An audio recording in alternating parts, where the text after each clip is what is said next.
Good morning, ladies and gentlemen. Thank you for standing by. Welcome to Jumia's results conference call for the second quarter of 2023. At this time, all participants are in a listen-only mode, and after management's prepared remarks, there will be a question and answer session. I would now like to turn the call over to Safae Damir, Head of Investor Relations for Jumia. Please go ahead. Thank you. Good morning, everyone. Thank you for joining us today for our second quarter 2023 earnings call. With us today are Francis Dufay, CEO of Jumia, and Antoine Maillet-Mezeray, Executive Vice President, Finance and Operations. We will start by covering the safe harbor. We would like to remind you that our discussions today will include forward-looking statements. Actual results may differ materially from those indicated in the forward-looking statements. Moreover, these forward-looking statements may speak only to our expectations as of today. We undertake no obligation to publicly update or revise these statements. For a discussion of some of the risk factors that could cause actual results to differ from the forward-looking statements expressed today, please see the Risk Factors section of our annual report on Form 20-F, as published on May 16, 2023, as well as our other submissions with the SEC.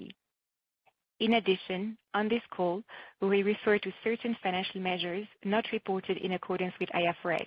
You can find reconciliations of these non-IFRS financial measures to the corresponding IFRS financial measures in our earnings press release, which is available on our investor relations website. With that, I'll hand over to Francis. Thank you, Safa. Welcome, everyone. Thanks for joining us today. I am pleased to report another quarter of significant reduction in losses as we execute on our strategy with discipline and focus. Q2 '23 was the fourth consecutive quarter of loss reduction on a year-over-year basis, with a material acceleration in the pace of loss reduction.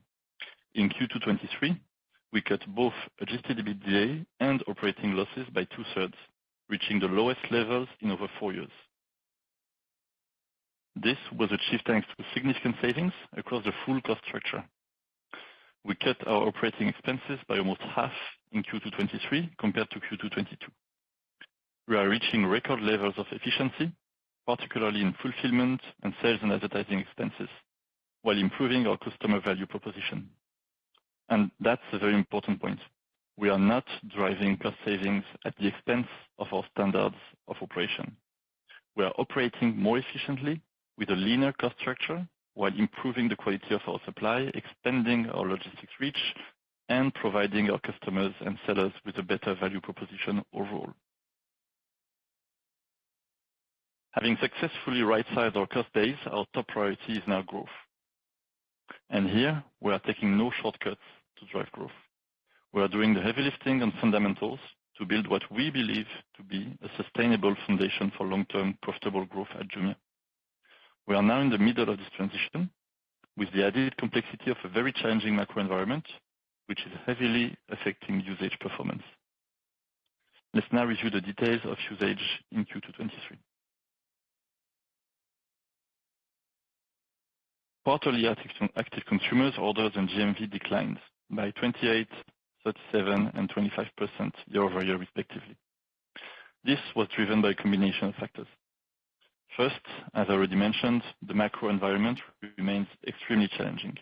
The average inflation level across our footprint reached 14.1% in June '23, with highs of 42.5% and 35.7% in Ghana and Egypt, respectively.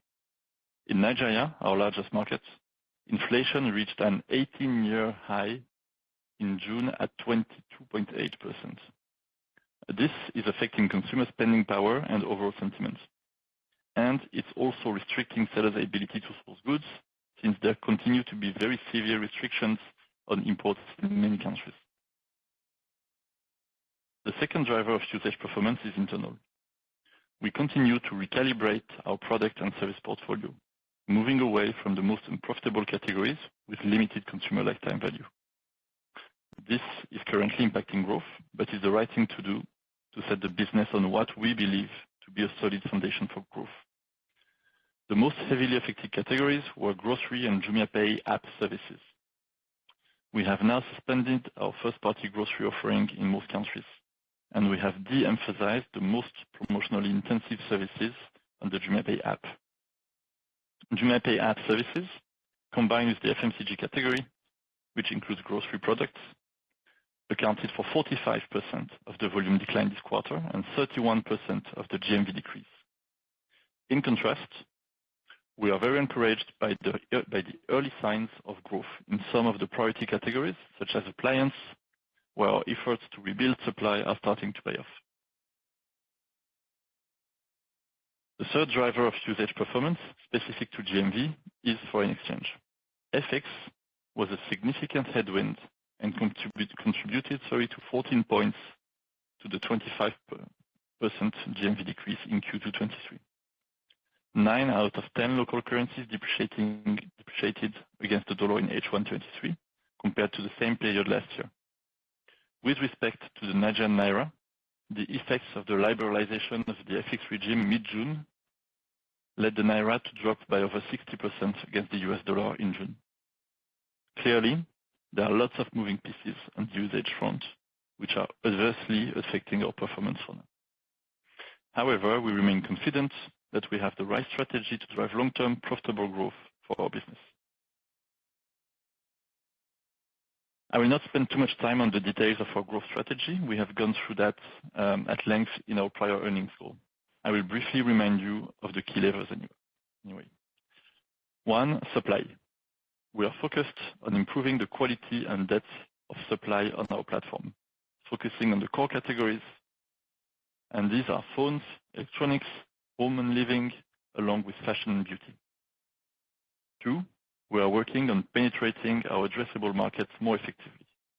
And this means tapping into the large consumer pools located outside of the main cities, which are usually underserved by retail. We are currently doing a lot of work on the logistics and marketing fronts to penetrate these areas in a cost-effective manner.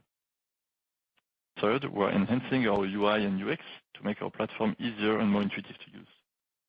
And last but not least, JumiaPay is a key enabler for e-commerce growth to add more convenience and remove frictions for consumers at the checkout.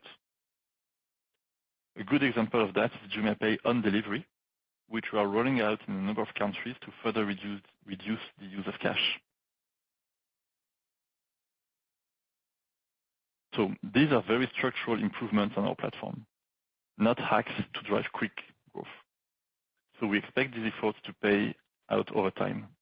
That said, we are encouraged to see early signs of success in our efforts to rebuild supply in our priority categories. Then, looking at the GMV mix evolution over the past year, we clearly see an uptick in the share of phones, electronics, and home and living, which we call general merchandise categories. They went from 52% of GMV in Q2 22 to 59% of GMV in Q2 23. You might recall that between 2020 and 2022, the prior management team was heavily focused on expanding everyday categories, in particular the FMCG and grocery categories. And these proved to be complex operationally with very challenging economics. Unfortunately, the everyday categories drive came to a large extent at the expense of the general merchandise categories, which were historically the bread and butter of our platform. It was therefore essential for us to build or rebuild these categories and strengthen our positioning there. We are very pleased to see growing momentum in these categories again. For example, in Senegal, the electronics category was the fastest growing category in GMV terms in Q2, up 58% year over year, followed by home and living, up 39% year over year. Similarly, in Ghana, phones was the fastest growing category, up 25% year over year, followed by home and living, up 15% year over year. The increased share in general merchandise categories is driving an increase in average order value, which was up 18%, reaching $31 in Q2 23. This is an important aspect of unit economics. Smaller baskets are much more challenging economically and require very large scale and operating leverage on costs to break even. We are confident that our commercial strategy, along with our successful cost-cutting efforts, will help us accelerate our path to profitability. And this is clearly reflected already in the acceleration of loss reduction. Let's now move on to JumiaPay. I would like to start here by reiterating that the development of JumiaPay remains a priority for us, and we have outlined several ongoing initiatives to support this development, both on and off platform. On platform, we are focused on making JumiaPay an even more effective enabler of e-commerce. First, we are integrating more relevant payment methods. To complete a payment using JumiaPay for the first time, customers link their JumiaPay account to the underlying payment method of their choice. And this can be debit or credit card, a bank account, or a third-party e-wallet.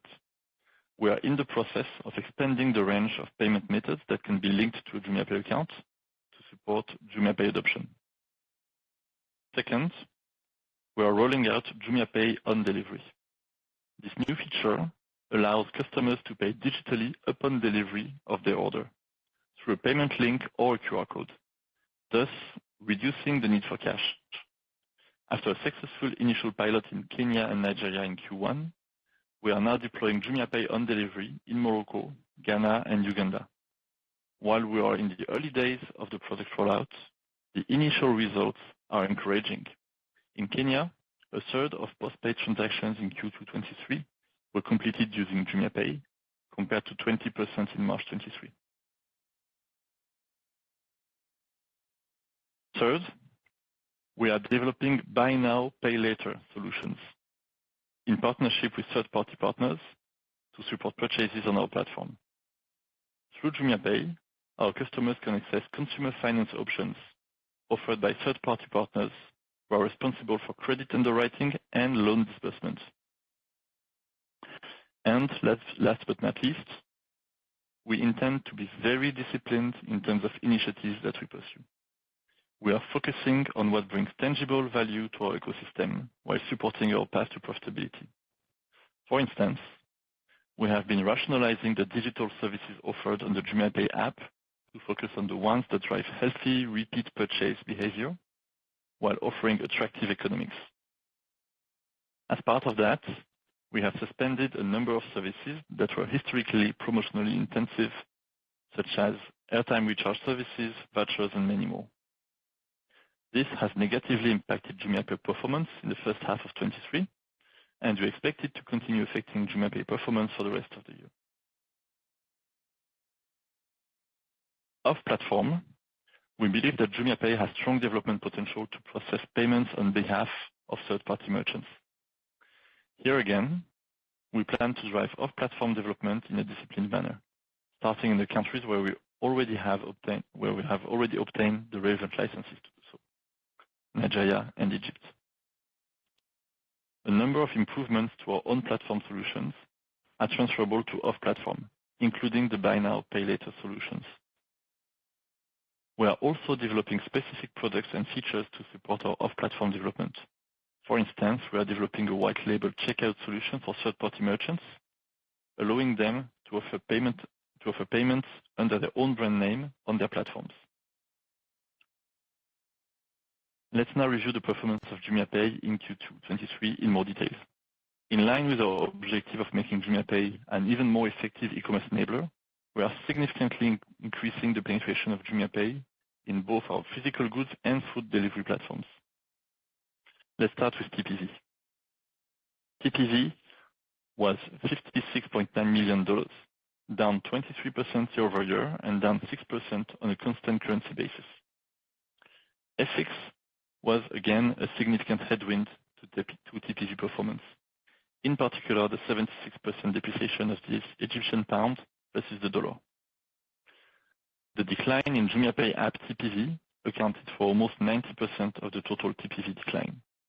This was a result of our decision to move away from highly promotional digital services on the app that drive limited consumer lifetime value.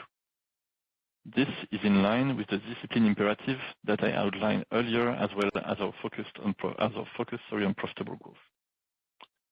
On a sequential basis, TPV was up 12%, supported by the strong growth of JumiaPay on delivery. TPV penetration as a percentage of GMV increased from 27.4% in Q2 22 to 28.1% in Q2 23, supported by increased TPV penetration in both physical goods and food delivery platforms. In physical goods, TPV penetration increased from 21.8 in Q2 22 to 26.3% in Q2 of 23. In food delivery, the increase was even more significant, from 24.8% to 32.3% over the same period. Now moving on to JumiaPay transactions. JumiaPay transactions reached $2.1 million in Q2 23, down 38% year-over-year. Here again, the decline is largely attributable to JumiaPay app, which accounted for over 90% of the overall JumiaPay transactions decline.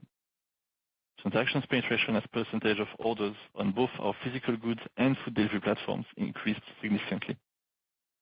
In physical goods, transactions penetration increased from 19.3% in Q2 22 to 26.1% in Q2 23, and from 23.2% to 32.1% in food delivery over the same period. Overall, 32% of orders placed on the Jumia platform in Q2 23 were completed using JumiaPay, compared to 32.7% in the second quarter of 22. The slight decline in overall penetration is due to the reduction of JumiaPay app services in the transactions mix. To wrap up on JumiaPay, despite mixed effects impacting headline performance, we are making good progress on penetration. We are strengthening the quality and relevance of our products to better serve e-commerce merchants both on and off platform. I will now hand over to Antoine, who will walk you through our financials. Thank you, Francis. Hello, everyone. Let's start with a review of our top-line performance on page 12. Revenue reached $48.5 million in Q2 23, down 15% year-on-year and up 6% on a constant currency basis. First-party revenue was $21.9 million, down 12% year-over-year, but up 19% on a constant currency basis. FX was a significant headwind to first-party revenue performance, in particular the Egyptian pound depreciation year-over-year. On a constant currency basis, we saw a strong growth in first-party revenue in Egypt due to strong momentum in first-party general merchandise sales. We always aim to get the right supply for our customers and therefore might do retail business in an opportunistic manner to bridge temporarily any assortment gaps on our platform. Let's now unpack the performance of our marketplace revenue.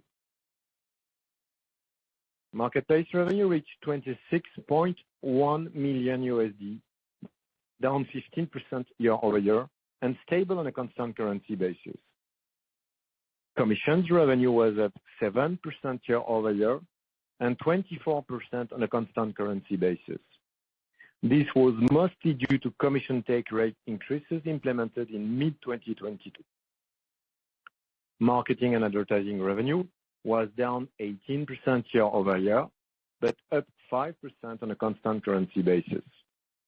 The challenging macro context is causing advertisers to be more cautious with their ad spend.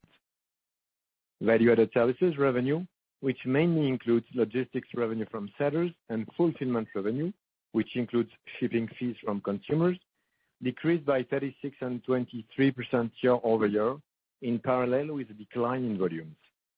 That said, we are significantly improving the monetization of our logistics services and the pass-through of our fulfillment costs.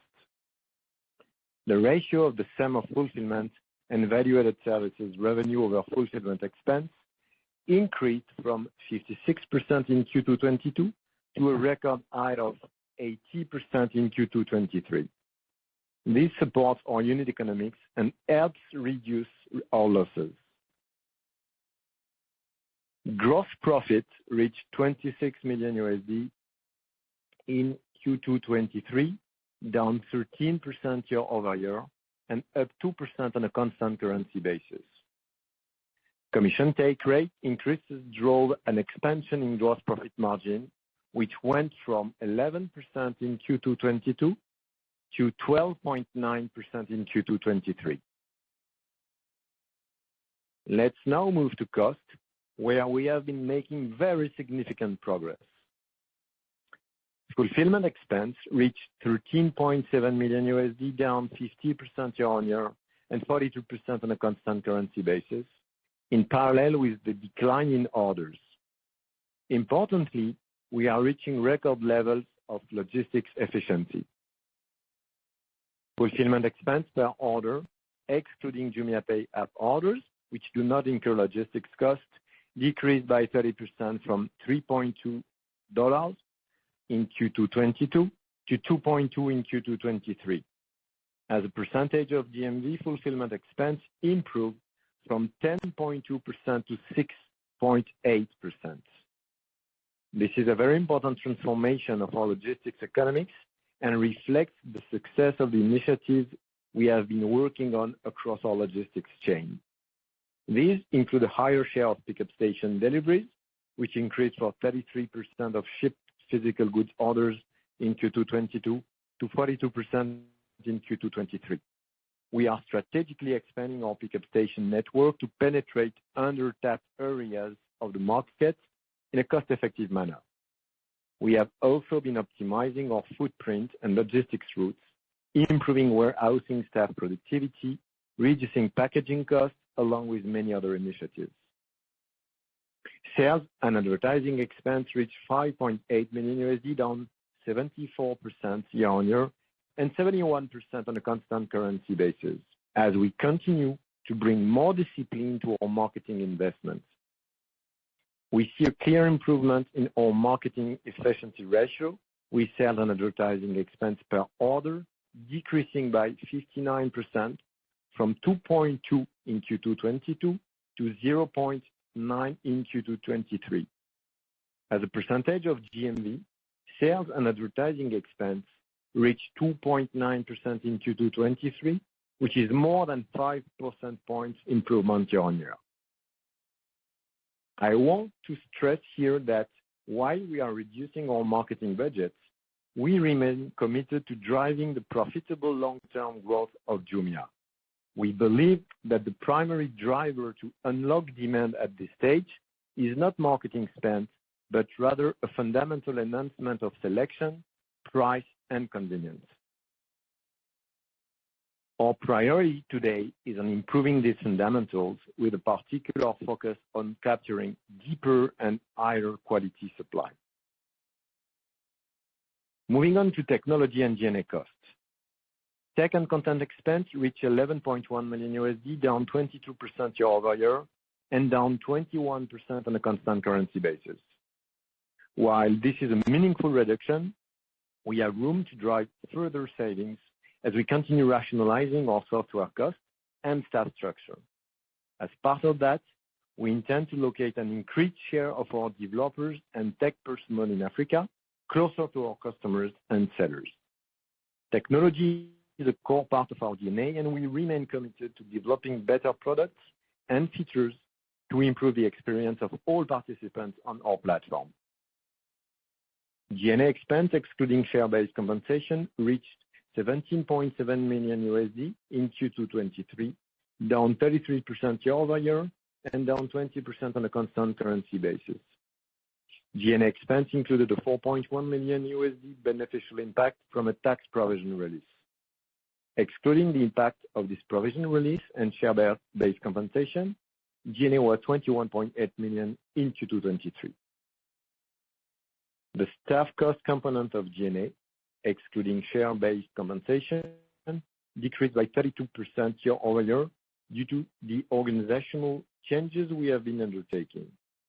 In less than a year, we have completed a major overhaul of our organization. We have removed significant layers of managerial complexity and largely reduced our presence in Dubai in favor of Africa. Importantly, thanks to a deep understanding of our operations, we drove major staff cost savings without affecting our ability to serve our customers and sellers. I want to acknowledge here the hard work and resilience of our teams who have made this possible. Moving on to balance sheet and cash flow items. CapEx in Q2 23 was $0.3 million as we remain committed to an asset-light model. The expansion of our logistics and pickup station network that we referred to earlier is all done leveraging third-party partners, allowing us to scale faster and in a CapEx-light manner. Net change in working capital had a cash flow impact of $2.2 million, supported by a $2.4 million increase in payables related to the Jumia Anniversary campaign. Cash utilization for the quarter was $38 million. This included a $19 million adverse currency effect on cash, with $13 million related to the Nigerian devaluation in June 23. Notwithstanding FX headwind, cash utilization was down 42% year-over-year in Q2 23. At the end of June 2023, we had a liquidity position of $166 million, comprised of $61 million of cash and cash equivalents, and $105.3 million of term deposits and other financial assets. Of this total liquidity position, nearly 70% is held in USD and therefore not exposed to local currencies risk. We feel comfortable with our liquidity position, and our successful efforts to reduce losses and cash utilization allow us to materially extend our cash runway. I now hand over to Francis, who will walk you through our guidance. Thank you, Antoine. We have a clear objective of reducing losses and accelerating our path to profitability, and we are delivering strongly on that. Considering the good progress made on loss reduction in H1 23, we are now updating our adjusted EBITDA loss guidance for the full year 2023. We expect adjusted EBITDA loss of $90 million to $100 million compared to the previous communicated range of $100 to $120 million. This implies over 50% year-over-year reduction in adjusted EBITDA loss. We expect also our cost efficiency efforts to continue paying off in 2023. We are updating our sales and advertising expense guidance to reflect lower marketing spend. As I mentioned earlier, we are focused on enhancing business fundamentals to drive growth, while directing our marketing spend towards the most relevant and cost-effective channels. As such, for the full year 2023, we expect sales and advertising expense of $20 to $30 million versus the previously communicated range of $30 to $40 million. This compares to $76 million in 2022. Last but not least, given the good progress made in H1 23, we are also updating our G&A guidance. Excluding share-based compensation, we expect G&A expense of $85 million to $95 million versus $90 to $105 million previously. This compares to $180 million in 2023 and is essentially a reflection of headcount reduction. We remain committed to driving the business towards profitability. We have made good progress on cost savings so far, executing very strongly despite a very challenging macroeconomic backdrop. We intend to maintain very strong discipline as we work on getting back to growth. As part of that, we will continue making fundamental enhancements to our platform, and this means securing better supply and pricing while offering a more convenient experience to customers and sellers. We are confident that this approach will pay off in the medium term, and we can see encouraging signs already at country and category levels to support that. Overall, we remain very confident in the long-term growth potential of our markets and our ability to capture this opportunity in a profitable manner. With that, we are ready to take your questions. Thank you. At this time, we will be conducting a question and answer session. If you would like to ask a question, please press star one on your telephone keypad. A confirmation tone will indicate your line is in the question queue. You may press star two if you would like to remove your question from the queue. For participants using speaker equipment, it may be necessary to pick up your handset before pressing the star keys. One moment please while we poll for questions.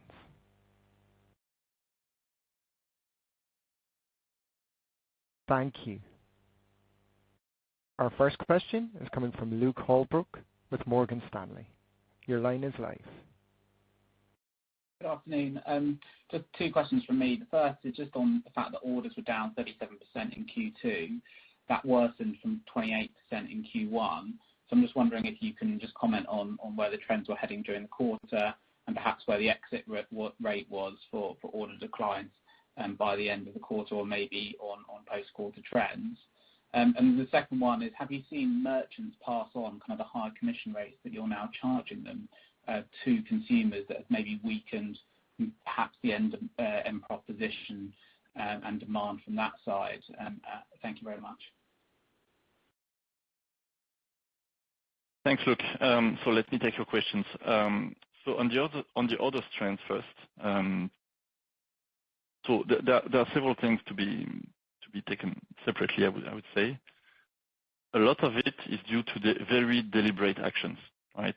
We deemed that share of the business was not sustainable with healthy economics, and that's why we've been sharply reducing categories that required very high promotional intensity or yielded very bad economics. For example, JumiaPay app services or groceries and FMCG. Just that, FMCG and JumiaPay app services the two segments are responsible for 45% of the decline in items sold, which is a good proxy for orders decline. So nearly half of the loss is coming from very deliberate action and unsustainable segments. Then most of the rest is heavily driven, I would say, by the macro environment. One thing that I will never stress enough is that we're facing right now in emerging markets, and especially in Africa, possibly the worst macroeconomic situation in a decade or more. High inflation, very restrictive economic policies, protectionism, and so on.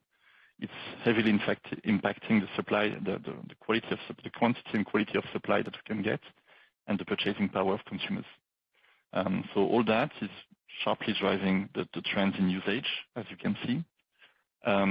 Then when we look at the intra-quarter trends, there was no meaningful difference between the months.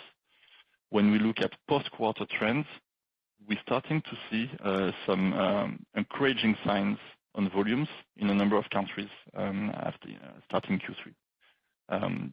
I cannot comment very much in detail yet, but we're seeing that countries have started the transformation a bit earlier and that have now stabilized macro environment. I will not say great, but stabilized macro environment are starting to see an inflection point.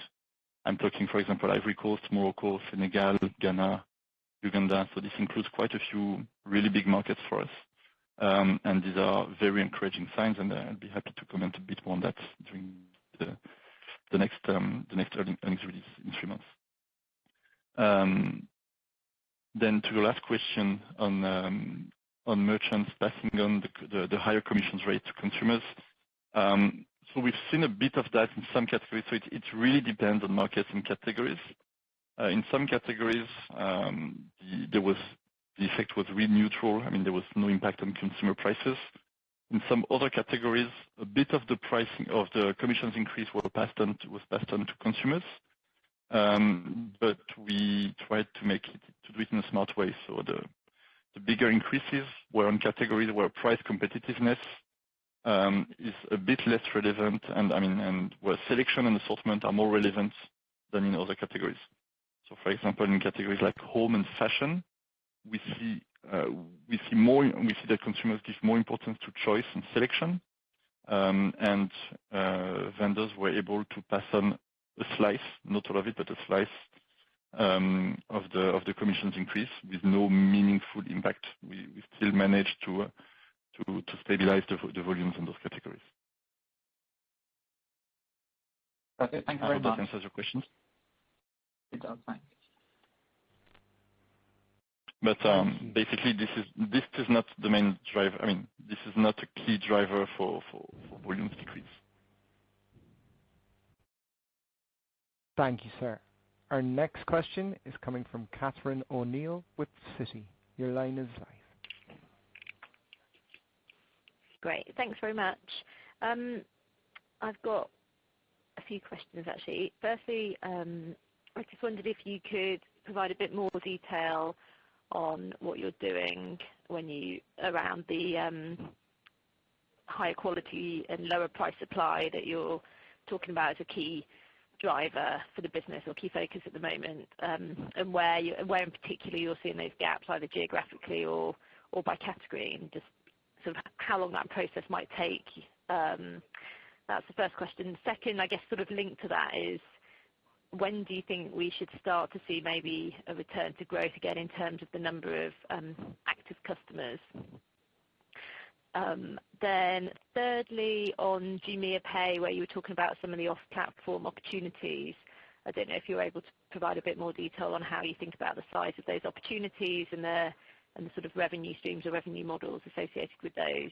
And then finally, just on your cash balance, I just wanted to understand a bit more about whether there's any trapped cash and what the composition is.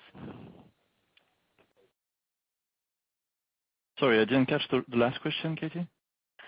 On your current cash balance or cash and equivalents, just a bit more detail on is there any sort of trapped cash and just what the composition of that cash balance is and the accessibility of that. Okay, sure. All right, let me try to take the first three questions, and Antoine, if you don't mind, I'll leave you the fourth question.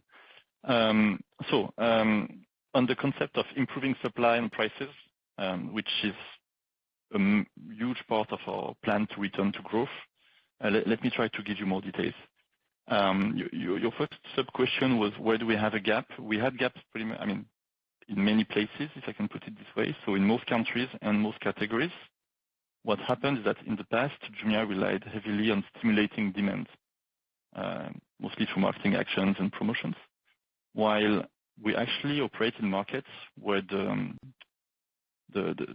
most challenging part of the equation is actually supply. There is demand in all of our markets. There is plenty of demand. It's just poorly served. And we need to figure out a world where you cannot buy everything you like at any time. If you need a fridge, there's only one brand on the market. If you need shoes, well, there's only one color at the shop, or they're only half of the sizes. So our consumers in the markets where we operate are mostly faced with issues to access supply. So the right way to growth, that's my very deep belief, and that's how we shape the plan, is to work on supply rather than demand. We have traffic, we have demand, we need better supply for our consumers, and this is what has worked in the past in a selection of countries at Jumia. So we ended up in cases where we were investing quite heavily in marketing on categories where clearly we didn't have the right assortment, where competition offline and online had better prices, more brands, more selections. And at this point, you can spend any amount in marketing. It's not going to make up for the gap in selection. And that was pretty much across the board. I mean, some countries were faring better. I think we gave the examples of Senegal and Ivory Coast a few quarters ago. But that was really the challenge across our countries. So what we're doing for that is we're working with the people who have the power in the market and who have the supply. So all suppliers, merchants, vendors, whatever the name, they exist. I mean, there are many of them in our markets. There are those who have access to brands, access to international supply, can import, have the financial power to bring in sufficient quantities. And we need, I mean, that's what we've been doing for a while. We need to convince them to come back to Jumia, list all of their assortments, give us better prices than other distributors in the rest of the market, so we can start generating volumes and revenues for them. It's a long process. Sometimes it means rebuilding relationships. Sometimes it means building them from scratch.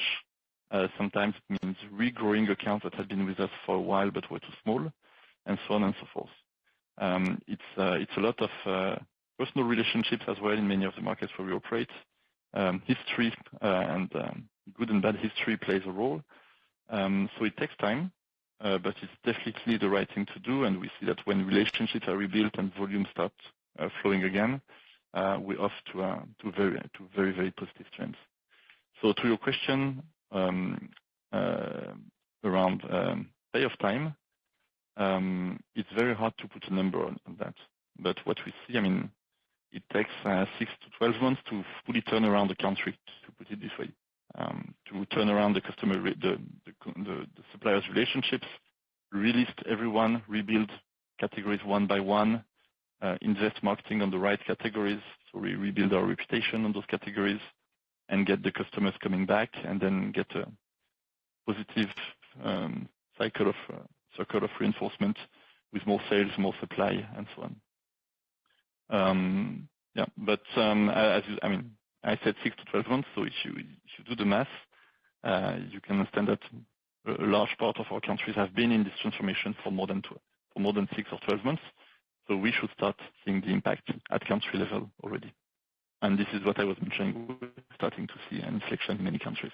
So the impact is coming, not yet impacting the whole group trajectory, but we're starting to see very, very positive signs. So that was to your first question. Second question is when do we return to growth? So I cannot put a clear figure on that, unfortunately. We're working very hard on that. It's clearly our priority. I mean, you can see that we have delivered quite effectively on cost reduction, on cash preservation. Our top priority is clearly growth at this stage. And we know that we're getting back to it.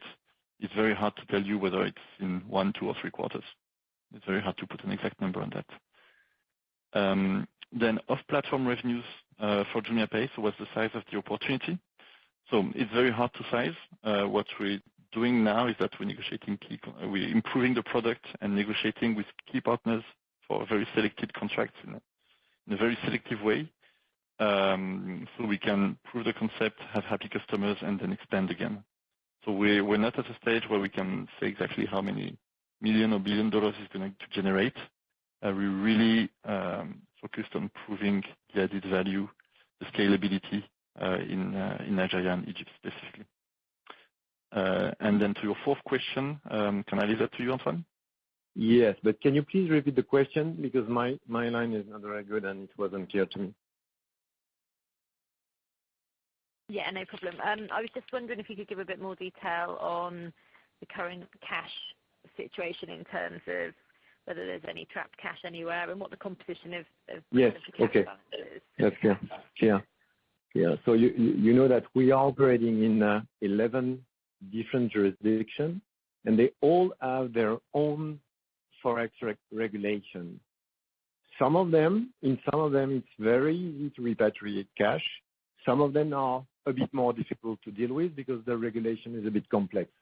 What I can tell you is that as we speak, there are no countries where we have material amount of cash from which we cannot repatriate. And we have already started to repatriate for more than a couple of countries. There is no, as we speak, cash trap in any countries where we would have cash that we are not going to use.